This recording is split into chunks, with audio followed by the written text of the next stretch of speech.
Halo semua, jadi ini merupakan lanjutan video yang kedua dari part sebelumnya yang menjelaskan tentang latar belakang berdirinya Sumpah Pemuda hingga berjalannya Kongres Pemuda pertama.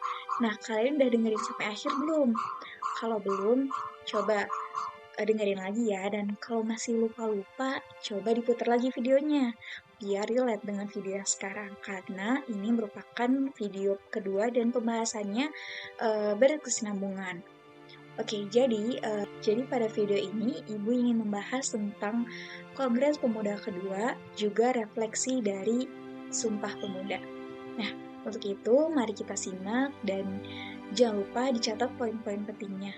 Oke, jadi setelah 2 tahun pendekatan antar organisasi pemuda ini tidak menghasilkan fusi yang diharapkan melalui PPPI atau Persatuan Pemuda Pelajar Indonesia menyimpulkan bahwa kongres bersama diperlukan. Nah, pertemuan ini diadakan pada tanggal 3 Mei dan 12 Agustus tahun 1928 di Gedung Indonesia Club Gebo di Jakarta.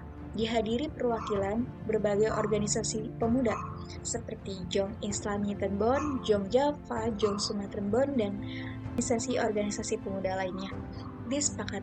Melalui pertemuan ini, disepakati bahwa Kongres Pemuda kedua akan diadakan pada bulan Oktober tahun 1928 di 3 gedung terpisah dengan biaya sekitar 205 di gedung terpisah.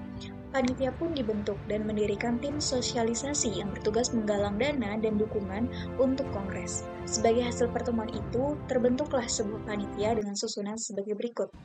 Ya, nanti susunannya akan Ibu tampilkan di sini, yaitu ada ketuanya Sujondo Joyo Puspito dari PPPI, kemudian ada wakil ketuanya Joko Marsaid, kemudian ada sekretarisnya yaitu Muhammad Yamin dari Jong Sumatera Bon, bendaharanya Amir Syarifuddin, terus pembantu pertama itu ada Johan Muhammad Caigong dari Islami Terbon, pembantu kedua itu ada Kaca Sungkana dari Pemuda Indonesia, pembantu ketiga ada Senduk Gong Celebes, dan pembantu keempat ada Johannes Leimena dari Ambon, dan pembantu kelimanya ada Muhammad Rojani Suud dari Pemuda Kaum Betawi.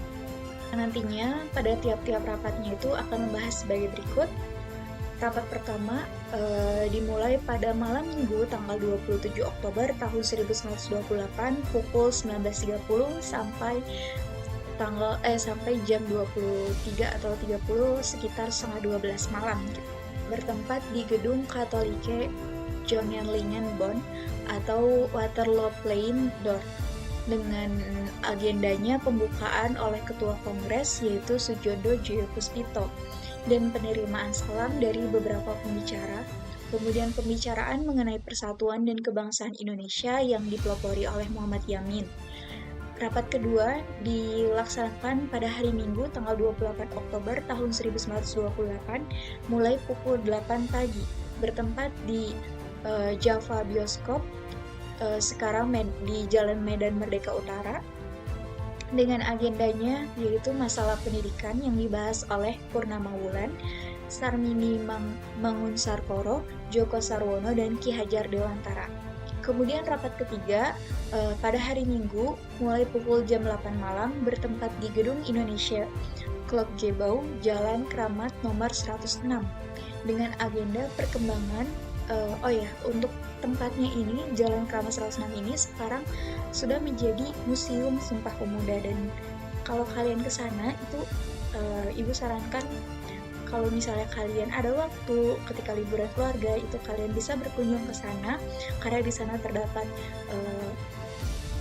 biola asli dan juga penjelasan-penjelasan tentang Sumpah Pemuda yang sangat mudah dimengerti.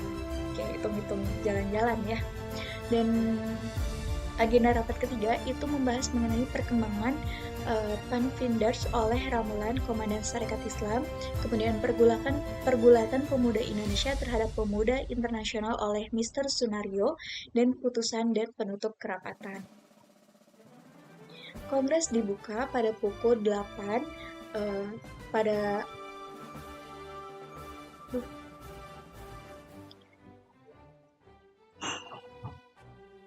Kongres pertama dibuka pada malam Minggu tanggal 27 Oktober 1928 pada pukul 8 oleh Ketua Kongres yaitu Sujondo Djokovic. Dalam pidato pembukaannya, beliau menguraikan pentingnya tujuan Kongres Pemuda kedua, sejarah pergerakan organisasi pergerakan nasional sejak Budi Utomo serta sejarah bangsa Indonesia hingga jatuh ke dalam kekuasaan Belanda. Nah, fun fact, pada saat itu, polisi melarang pembicaraan mengenai politik dan kemerdekaan. Meskipun peringatan tersebut tidak mengganggu jalannya Kongres, banyak pembicara yang merasa frustasi dan terpaksa menggunakan istilah yang berbelit-belit untuk menyampaikan perasaan mereka tentang kemerdekaan. Akibatnya, Mr. Sartono menanggapi larangan polisi dengan menyatakan bahwa tindakan tersebut menunjukkan ketidakpahaman polisi terhadap politik, mengacu pendapat Profesor Krabbe, seorang ahli politik Belanda. Mahmoud Arasid mengusulkan agar Kongres Pemuda disatukan dengan De Nitwen van Lindif.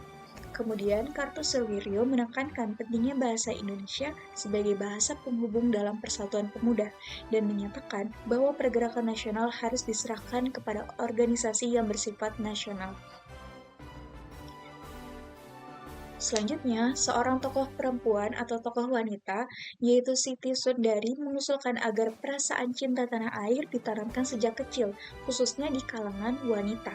Ia menegaskan bahwa jika wanita dididik dengan baik sejak kecil, bukan hanya pria, mereka akan memiliki kemauan untuk berkontribusi aktif dalam pergerakan demi kepentingan negara. Selanjutnya, Emma Puradireja menyatakan dukungannya terhadap Kongres dan mendorong kaum wanita untuk berpartisipasi aktif dalam pergerakan, bukan hanya sekadar berbicara tetapi juga melalui tindakan nyata. Rapat kedua diadakan pada hari Minggu, tanggal 28 Oktober tahun 1928, di gedung Ostjava Bioskop. Tempat ini dipilih karena tidak digunakan pada siang hari dan dapat menampung banyak peserta tanpa perlu menyediakan kursi. Kehadiran peserta sangat banyak sehingga beberapa harus berdiri. Pemerintah Hindia Belanda mengutus Parti Batavia dan Hoofdcommissaris Politie, sementara wartawan dari berbagai media seperti Kempo dan Sinpo juga hadir. Rapat dibuka pada pukul 7:30 pagi oleh Djoko Marsaid sebagai wakil ketua karena ketua kongres sedang berhalangan. Namun setelah ketua kongres tiba, pimpinan rapat diserahkan kepada Sujondo yang meminta peserta untuk menghindari percekcokan. Selanjutnya, Purnama Wulan dipersilakan berbicara tentang pendidikan anak. Ia menyampaikan pidato dalam bahasa Belanda yang kemudian diterjemahkan oleh Muhammad Yamin. Dalam pidatonya, Purnama Wulan menjelaskan pentingnya pendidikan yang baik untuk anak-anak agar menjadi individu yang setia pada tanah air. Ia menekankan dua faktor utama. Yang pertama, tata tertib, dan yang kedua, keteraturan yang perlu diterapkan dalam pendidikan. Serta pentingnya memberi pemahaman kepada anak, bukan sekadar memerintah. Ia juga berbagi pengalamannya mengajar di sekolah dengan perlunya perbaikan dalam sistem pendidikan di Indonesia. Rapat kemudian ditunda untuk memberikan waktu istirahat. Setelah beristirahat selama 30 menit, rapat dilanjutkan dengan pembicara selanjutnya yaitu Sarmindi Mangun-Sarkoro yang membahas pendidikan anak di rumah. Kemudian rapat kedua ditutup pada pukul 12 siang dan peserta dipersilakan untuk beristirahat sebelum mempersiapkan rapat yang ketiga. Nah, pada istirahat yang kedua ini, sebuah melodi lagu Indonesia Raya dimainkan untuk pertama kalinya oleh Wage Rudolf Supratman. Meskipun tanpa lirik, alunan biola itu menggugah semangat dan menanamkan kebanggaan sebagai bangsa Indonesia. Rapat ketiga berlangsung pada hari Minggu, tanggal 28 Oktober tahun 1928, di Gedung Indonesia Klub Gebo, Jalan Kramat, nomor 106, dan dihadiri oleh ratusan orang sekitar pukul 8 malam. Rapat itu dibuka oleh Sujondo yang mengumumkan bahwa Djoko Sarwono tidak akan berbicara karena pembicaraan mengenai pendidikan sudah cukup terwakili sebelumnya oleh Purnama Wulan dan Sarmini Mangun-Sarkoro, serta dikhawatirkan akan menimbulkan pertentangan. Rapat dilanjut dengan adanya perdebatan dan pengunduran diri dari Djoko Marsaid sebagai Wakil Ketua Kongres Pemuda Kedua, yang disebabkan oleh perbedaan pendapat mengenai fusi organisasi. Djoko Marsaid merasa bahwa organisasi Jongjava yang telah mapan tidak seharusnya digabungkan dengan organisasi baru yang masih belum jelas arah dan bentuknya. Muhammad Yamin kemudian kembali berpidato dengan mengangkat semangat persatuan bangsa dan mengambil referensi dari epik klasik India, yaitu Ramayana dan Mahabharata. Pidato ini bertujuan untuk menginspirasi peserta kongres dan menekankan pentingnya persatuan di antara pemuda Indonesia. Setelah serangkaian pidato kedua kongres ini memberikan pidato penutupan, sebelum pengumuman hasil kongres dibacakan, Wage Rudolf Supratman diundang kembali untuk memperdengarkan lagu Indonesia Raya. Penampilan ini disambut meriah oleh seluruh peserta, dan Wage menerima ucapan selamat dengan penuh haru. Setelah serangkaian pidato, Ketua Kongres memberikan pidato penutup. Hasil Kongres dibacakan, peserta diminta berdiri, sementara polisi dan penasihat urusan Bumi Putra tetap duduk. Keputusan penting Kongres yang dikenal sebagai Sumpah Pemuda menggarisbawahi beberapa poin berikut. Yang pertama, menjunjung tinggi bahasa Indonesia. Yang kedua, mengembangkan perasaan dan kemauan untuk bersatu sebagai bangsa Indonesia. Yang ketiga, mengaku tanah air Indonesia dan bersetia padanya. Keempat, menggunakan bahasa Indonesia dalam perkumpulan dan interaksi antar pemuda. Yang kelima, memperkuat dasar persatuan berdasarkan hukum nasional, budaya, sejarah, dan bahasa yang sama. Keenam, menyebarkan rasa kebangsaan dan persatuan melalui berbagai media dan seluruh dunia. Setelah pengumuman tersebut, Raden Surjadi memimpin pengucapan Ikrar Pemuda yang menjadi simbol persatuan dan komitmen terhadap tujuan bersama. Hasil Kongres Pemuda ini kemudian hasil Kongres Pemuda kedua ini kemudian dibawa ke berbagai organisasi pemuda untuk mendapatkan pengesahan. Dua organisasi pemuda yang memberikan respon positif terhadap keputusan Kongres adalah Jogjawa dan Pemuda Indonesia. Pada Kongres mereka yang berlangsung pada tanggal 23 sampai 29 Desember tahun 1928, Jogjawa sepakat untuk melakukan fusi dengan organisasi pemuda lainnya. Usul fusi yang sebelumnya dikampanyekan oleh PPPI juga mendapatkan sambutan hangat dari pemuda Indonesia dan beberapa organisasi pemuda lainnya, seperti Pemuda Sumatera, Jong Calebes, dan Sekarukun turut menyatakan dukungan untuk melakukan fusi. Oke, begitulah serangkaian dari Kongres Pemuda kedua, dan pada kali ini yang selanjutnya akan dibahas adalah refleksi dari adanya Kongres Pemuda, dari adanya Sumpah Pemuda. Nah, jadi Sumpah Pemuda bukan hanya sekedar deklarasi, ini adalah fondasi perjuangan bangsa. Dalam Kongres Pemuda kedua pada tanggal 27 hingga 28 Oktober di Jakarta, sebuah tonggak sejarah lahir. Kongres ini menyatukan pemuda dari berbagai daerah untuk mengikrarkan cita-cita bersama. Dengan ini, pengaruh dari adanya Sumpah Pemuda yang pertama adalah tumbuhnya semangat kebangsaan. Kongres Pemuda telah menjadi momen bersejarah dalam pergerakan nasional Indonesia. Kongres ini berlangsung di Jakarta dan menjadi tonggak penting bagi kesadaran nasionalisme di kalangan pemuda Indonesia. Meskipun diharapkan pada pengawasan ketat dan ancaman pembubaran oleh pihak kolonial Belanda, Kongres ini tetap berjalan dengan baik dan menghasilkan hasil keputusan yang sangat luar biasa. Yang kedua, menjunjung tinggi bahasa Indonesia. Bahasa Indonesia diakui sebagai bahasa persatuan, yang menjadi salah satu pilar dari konsep Indonesia Raya. Yang ketiga, persatuan berdasarkan budaya dan sejarah. Kesadaran akan pentingnya persatuan dibangun dengan menghargai keragaman budaya, hukum, adat, bahasa. Yang kedua, terarahnya tujuan pergerakan. Sumpah Pemuda menandai kesadaran akan pentingnya bersatu dalam perjuangan. Sebelumnya, perjuangan yang terpecah-pecah seringkali gagal. Dengan ikrar ini, organisasi pemuda yang merupakan kekuatan potensial berkolaborasi dalam perjuangan mereka. Sejak saat itu, suara kemerdekaan mulai bergema di seluruh pelosok Nusantara. Yang ketiga, mensosialisasikan lagu Indonesia Raya. Setelah Kongres Pemuda kedua pada tanggal 28 Oktober tahun 1928, lagu Indonesia Raya menjadi lagu resmi yang dinyanyikan di setiap acara pergerakan. Lagu Indonesia Raya memberikan semangat baru bagi pergerakan, seperti saat Sutomo mengajak pejabat yang duduk saat lagu dinyanyikan. Ia menekankan bahwa hanya mereka yang berjiwa nasionalis yang akan berdiri. Dengan liputan media, lagu ini semakin dikenal dan menjelang kedatangan Jepang digunakan sebagai alat propaganda untuk menentang Belanda. Yang keempat, bahasa Indonesia sebagai bahasa persatuan. Kongres Pemuda pertama menghadapi dilema mengenai bahasa nasional, mengingat lebih dari 300 etnis dengan bahasa dan budaya berbeda di Indonesia. Namun, setelah Kongres Pemuda kedua, bahasa Indonesia ditetapkan sebagai bahasa resmi dalam pertemuan dan rapat.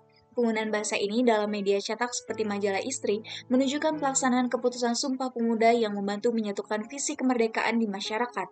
Penggunaan bahasa Indonesia yang meluas juga berdampak pada perkembangan sastra dan diadakan Kongres Bahasa Indonesia pertama di Solo pada tahun 1938 untuk merumuskan standar baku bahasa tersebut sebagai bahasa hukum dan komunikasi.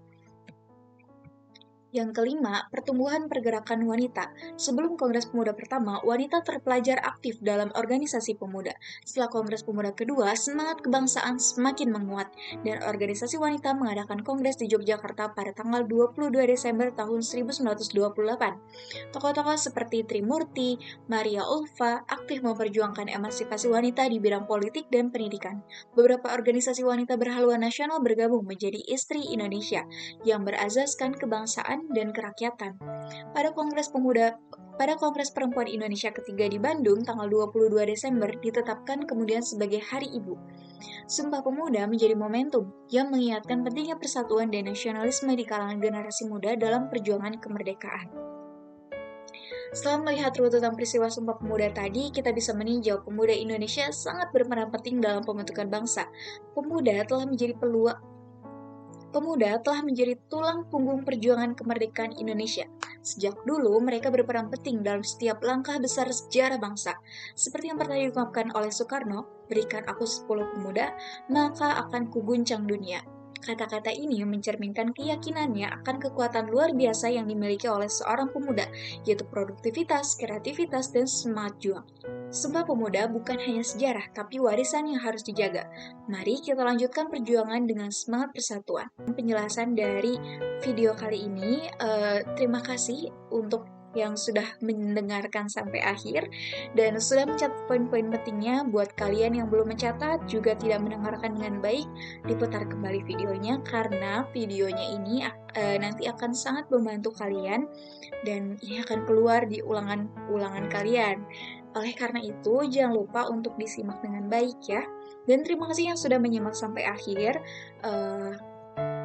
Sekian dari Ibu untuk pesan dari Ibu kepada kalian untuk tetap semangat dalam belajar, jangan pernah menyerah, dan jangan pernah berhenti belajar. Terima kasih. Terima kasih. Sampai jumpa di pembelajaran sejarah lainnya. Bye-bye.